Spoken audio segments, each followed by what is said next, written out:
verso l'alto, vers le haut.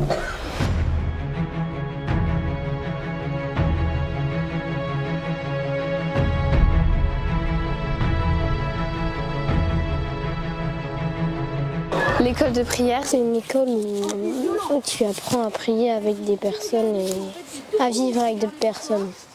L'école de prière, pour moi, c'est du partage, c'est de la joie. C'est où tu danses beaucoup avant de manger, après manger, que tu chantes, que tu écoutes des paroles, que tu fais des parcours. C'est 3 jours où des enfants se réunissent pour apprendre à prier et par la même occasion, les animateurs, ils apprennent aussi. L'école de prière, c'est où on apprend plein de choses de Jésus.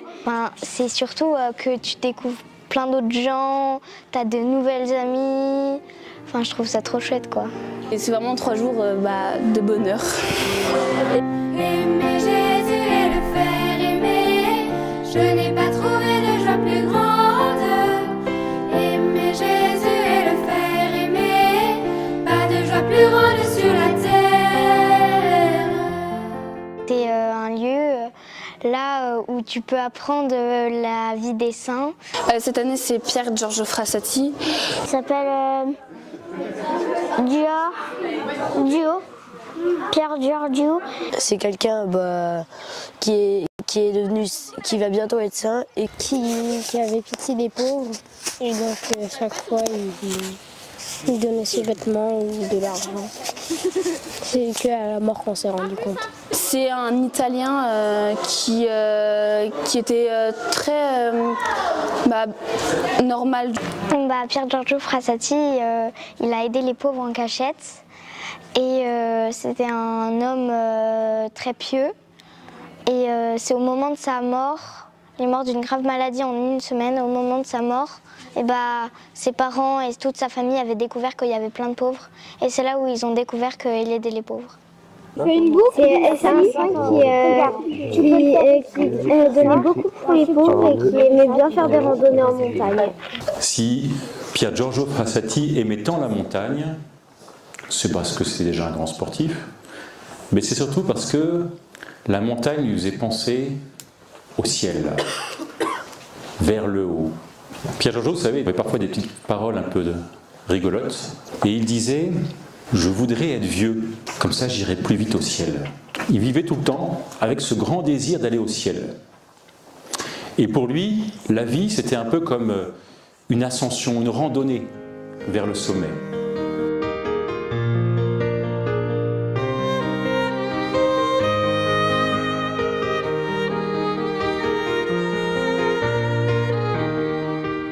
Allez par toute la terre pour annoncer l'évangile. Allez par toute la terre et proclamer le nom de Jésus-Christ.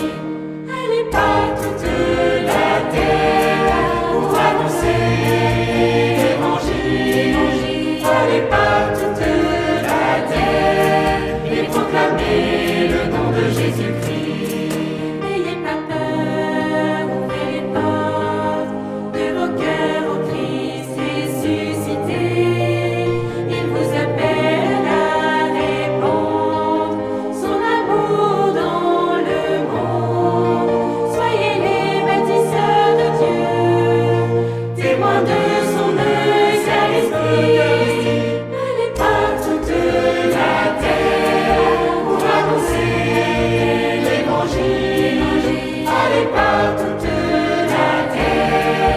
Proclamez le nom de Jésus-Christ.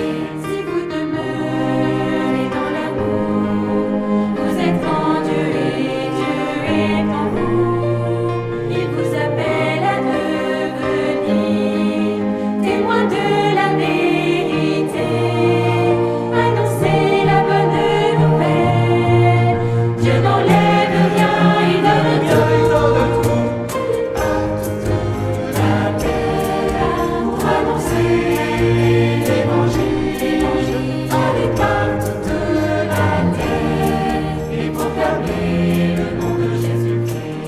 J'ai fait quand j'étais toute petite et tout, ça m'avait tellement marqué, j'avais tellement aimé ça que je me suis dit il n'y a pas d'autre choix que de refaire en tant qu'animatrice. Déjà c'est la 2e année et l'année dernière c'était assez fortuit. La responsable nous a coincés en nous disant est-ce que vous voudriez pas donner un petit peu de votre temps? On a réfléchi pas très longtemps en disant bah oui finalement pas de problème. Et ce qui est assez drôle, c'est qu'on s'est rendu compte très peu de temps après que nos enfants avaient inscrit leurs enfants, 2 de nos enfants, donc ça faisait 4 petits-enfants pour les retrouver ici. Louez Dieu dans son temple saint, louez